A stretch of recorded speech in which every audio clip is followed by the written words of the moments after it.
London में एक Pakistani journalist ने भारत के विदेश मंत्री एस जयशंकर से कश्मीर पर सवाल पूछा। उसे लगा कि वो अपने सवाल से विदेश मंत्री को घेर लेगा। एस जयशंकर के एक जवाब ने न सिर्फ उस जर्नलिस्ट की बोलती बंद कर दी, बल्कि पूरे पाकिस्तान के सियासतदान थर्रा उठे। एस जयशंकर ने कहा कि भारत के क्षेत्र पर पाकिस्तान ने धोखे और चोरी से कब्जा किया है। पाकिस्तान शांति से पीओके लौटा दे, कश्मीर समस्या का समाधान हो जाएगा। नमस्कार, मैं हूं दीप सिंह परिहार और आप देख रहे हैं कैपिटल टीवी पर आपका पसंदीदा शो एक्स-रे। विदेश मंत्री एस जयशंकर ब्रिटेन के दौरे पर हैं। वो लंदन के चैथम हाउस थिंक टैंक के एक कार्यक्रम में शरीक हुए। वहीं पाकिस्तानी पत्रकार ने एस जयशंकर से कश्मीर पर सवाल पूछकर गलती कर दी। एस जयशंकर ने बता दिया कि पीओके पर भारत के कब्जे का मोदी फॉर्मूला बन चुका है और जल्द ही वो पीओके भारत के अधिकार क्षेत्र में होगा, जिस पर पाकिस्तान ने चोरी से कब्जा किया था। पाकिस्तान भयानक भूखमरी से जूझ रहा है, खाने को रोटी तक नहीं है, यानी कि पाकिस्तान का अस्तित्व ही खतरे में पड़ गया है। वो पाकिस्तान कश्मीर के सपने देख रहा है, लेकिन उसे शायद ये एहसास नहीं कि कश्मीर तो उसका सपना ही रहेगा, लेकिन एक बात तय है कि पीओके पर भारत का कब्जा हो जाएगा। विदेश मंत्री एस जयशंकर ने कहा कि पीओके भारत का था और जल्द भारत का होगा। गृह मंत्री अमित शाह और रक्षा मंत्री राजनाथ सिंह ने भी साफ लफ्जों में कह दिया है कि पाकिस्तान द्वारा कब्जा किए गए पीओके को भारत लेकर रहेगा। अब यहां समझने वाली बात यह है कि प्रधानमंत्री नरेंद्र मोदी का वो कौन सा फॉर्मूला है जिससे पीओके पर भारत का कब्जा होगा। और मोदी सिर्फ फॉर्मूला बनाते नहीं हैं, उस पर एक्शन लेते हैं। ये बात पूरी दुनिया जानती है और इसी तरह पीओके पर कब्जे के फॉर्मूले पर अमल शुरू हो चुका है। पीएम मोदी के पीओके पर कब्जे का पहला कदम था कश्मीर से अनुच्छेद 370 का खात्मा। ये तो दुनिया जानती है कि अनुच्छेद 370 को एक झटके में प्रधानमंत्री नरेंद्र मोदी की सरकार ने खत्म कर दिया। लेकिन क्या आप ये जानते हैं कि अनुच्छेद 370 किसकी गलती का नतीजा था? अनुच्छेद 370 100% गैर जरूरी था, लेकिन भारत के पहले प्रधानमंत्री जवाहरलाल नेहरू ने 370 लाकर कश्मीर और कश्मीरियों को बर्बाद कर दिया। दरअसल संविधान के इंटरिम ड्राफ्ट में अनुच्छेद 306A था, जो बाद में अनुच्छेद 370 बना। वो नेहरू जी की कई भूलों में से एक भूल थी। इस तरह के अनुच्छेद का कोई औचित्य नहीं था, क्योंकि राज्यों के विलय के दस्तावेज वही थे जिस पर दूसरे सभी प्रिंसली स्टेट्स ने हस्ताक्षर किए थे। जम्मू कश्मीर के विलय को अनंतिम घोषित करने की नेहरू जी के फैसले ने अनुच्छेद 370 को जन्म दिया। मतलब ये कि अगर नेहरू जी भारत में कश्मीर के विलय को अनंतिम एकीकरण के बजाय अंतिम एकीकरण मान लेते तो अनुच्छेद 370 की आवश्यकता ही नहीं होती। कांग्रेस के बी.आर. अम्बेडकर और सरदार पटेल जैसे बड़े नेताओं ने इसका जमकर विरोध किया था, लेकिन नेहरू अपने विश्वास पात्र गोपाल स्वामी आयंगर और कश्मीरी मित्र शेख अब्दुल्ला के प्रभाव में आकर ये गलती कर दी। जम्मू कश्मीर को विशेष दर्जा देने के लिए अनुच्छेद 370 का दायरा बढ़ा ही दिया। सरदार पटेल के सचिव विष्णु शंकर के अनुसार जम्मू कश्मीर के संवैधानिक संबंधों पर सरदार वल्लभ भाई पटेल का दृष्टिकोण पंडित नेहरू और आयंगर से काफी अलग था। सरदार पटेल राज्यों के एकीकरण के लिए एक समान प्रक्रिया के समर्थक थे। खैर, 26 सितंबर 1949 को राज्यों के मंत्रालयों ने मसौदा संविधान में प्रस्तावित संशोधनों की एक सूची मसौदा समिति को भेजी। मंत्रालय ने अनुच्छेद को जोड़ने का प्रस्ताव रखा। प्रस्तावित अनुच्छेद 370 का शीर्षक था जम्मू और कश्मीर राज्य के संबंध में अस्थायी प्रावधान। इसमें गौर करने वाली बात यह है कि संविधान का कोई भी प्रावधान संविधान सभा के सदस्य सर्वसम्मति से बनाते थे। अनुच्छेद 370 एक अकेला ऐसा प्रावधान था जिसे संविधान सभा के सदस्यों ने नहीं, बल्कि नेहरू के मित्र शेख अब्दुल्ला और गोपाल स्वामी आयंगर ने बनाया था। संविधान सभा के सदस्य जो ड्राफ्ट भेजते, शेख अब्दुल्ला उसे रिजेक्ट कर देते थे। ये उस वक्त की बात है जब प्रधानमंत्री नेहरू अमेरिका के दौरे पर गए थे। विष्णु शंकर ने लिखा है, सरदार पटेल भी इसी राय के थे। हालांकि उनकी पेशेवर चेतना ने उन्हें नेहरू और आयंगर द्वारा निपटाए जा रहे मामले में हस्तक्षेप करने से रोक दिया। पटेल ने प्रावधान के लिखे जाने में कोई हिस्सा नहीं लिया। बाद में विष्णु शंकर ने पटेल के साथ इस मामले पर चर्चा की और अपनी आपत्ति स्पष्ट रूप से सामने रखी और सरदार पटेल से उनकी स्थिति के बारे में पूछा। तो सरदार पटेल ने कहा, मैं स्थिति से बहुत चिंतित था। गोपाल स्वामी ने पंडित जी की सलाह के तहत काम किया था। यदि जवाहरलाल यहाँ होते तो मैं उनके साथ साथ हो सकता था, लेकिन मैं गोपाल स्वामी के साथ कैसे कर सकता था जो केवल उनके आदेशों के तहत काम कर रहे थे।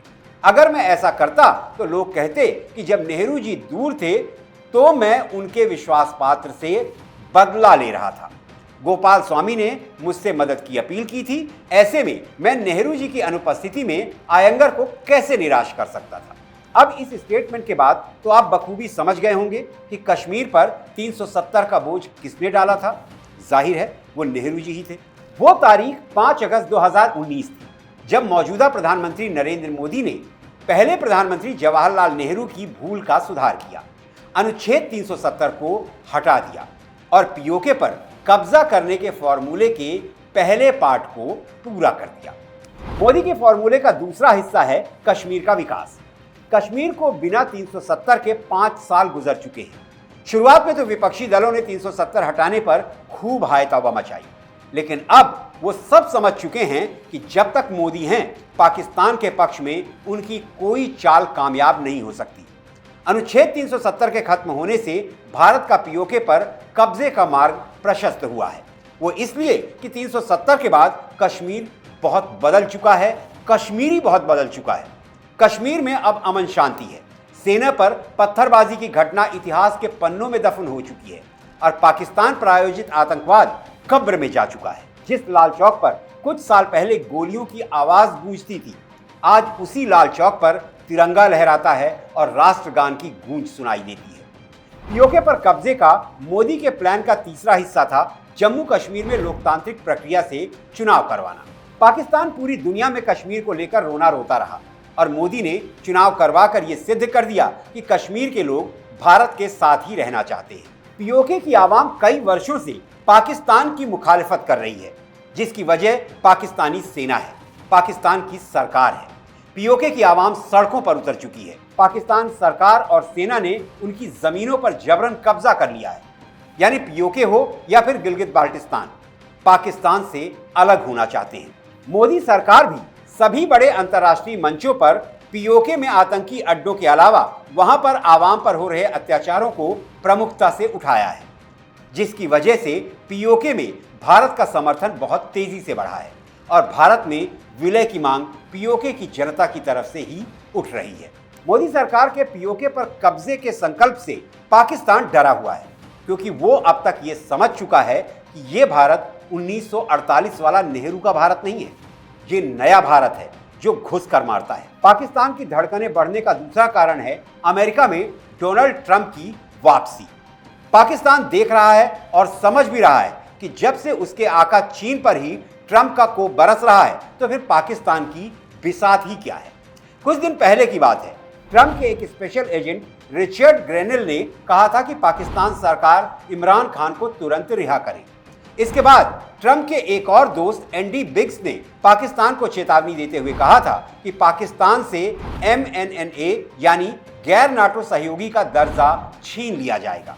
एंडी बिग्स ने सिर्फ चेतावनी नहीं दी, बल्कि पाकिस्तान के खिलाफ एक बिल भी पेश किया है कि तुरंत पाकिस्तान से MNNA स्टेटस छीन लिया जाए, और अगर ऐसा हो गया तो ना जाने पाकिस्तान का क्या होगा। एक बात तो तय है कि दर्जा छिन जाना पाकिस्तान के लिए बहुत बड़ी आफत की बात है, क्योंकि वो MNNA स्टेटस ही है जिसका पाकिस्तान को बहुत फायदा मिलता रहा है। यही स्टेटस पाकिस्तान को गोला बारूद और हथियार दिलाता है, सेना की ट्रेनिंग में मदद मिलती है, करोड़ों अरबों रुपयों का अनुदान मिलता है, जिसका इस्तेमाल पाकिस्तान अपनी धरती पर आतंकवादियों को पालने पोसने, हथियारों का इस्तेमाल कश्मीर में हिंसा भड़काने के लिए करता रहा है। लेकिन स्पेशल स्टेटस छिना तो पैसे बंद और पाकिस्तान का बेड़ा गर्क। दरअसल पाकिस्तान को MNNA स्टेटस अमेरिका के राष्ट्रपति जॉर्ज W. बुश के कार्यकाल में 4 शर्तों पर दिया गया था। साफ कहा गया था कि अगर पाकिस्तान इन 4 शर्तों का पालन नहीं करता तो MNNA स्टेटस छीन लिया जाएगा। ये 4 शर्तें थी। पहली, पाकिस्तान हक्कानी नेटवर्क के ठिकानों को नष्ट करेगा। दूसरी, हक्कानी नेटवर्क के आतंकियों को अपनी धरती पर पनाह नहीं देगा। तीसरी, अफगानिस्तान सीमा पर आतंकी गतिविधियों को रोकने में सहयोग करेगा। और चौथी, हक्कानी आतंकियों को गिरफ्तार कर उन पर मुकदमा चलाएगा। पाकिस्तान जो खुद आतंकियों और आतंकवाद का सरपरस्त रहा है, वो भला अमेरिका की इन 4 शर्तों पर कैसे खरा उतर सकता है? यानी अब वो वक्त आ चुका है जब अमेरिका पाकिस्तान से MNNA स्टेटस छीन लेगा और पाकिस्तान न घर का रहेगा और न घाट का। यानी हर तरफ से पाकिस्तान घिर चुका है। इस बात पर हैरानी नहीं होगी कि एक दिन सुबह नींद खुले तो पता चले कि भारत ने पाकिस्तान से POK छीन लिया है। आज की एक्सरे रिपोर्ट में इतना ही। उम्मीद करता हूं कि पाकिस्तान की मुसीबतों और POK पर हमारी ये रिपोर्ट आपको पसंद आई होगी। आप हमारी इस रिपोर्ट पर अपनी राय जरूर दें। आप हमें सुझाव दें कि आप किन मुद्दों पर एक्सरे रिपोर्ट देखना चाहते हैं। आपके सुझाव पर हम एक्सरे रिपोर्ट आपके सामने लेकर आएंगे। और हाँ, प्लीज़ कैपिटल टीवी को ज़रूर सब्सक्राइब करें, वीडियो को लाइक करें और कमेंट करना ना भूलें। अब मुझे दीजिए इजाज़त। आप स्वस्थ रहें, सुरक्षित रहें और सदा मुस्कुराते रहें। जय हिंद, जय भारत।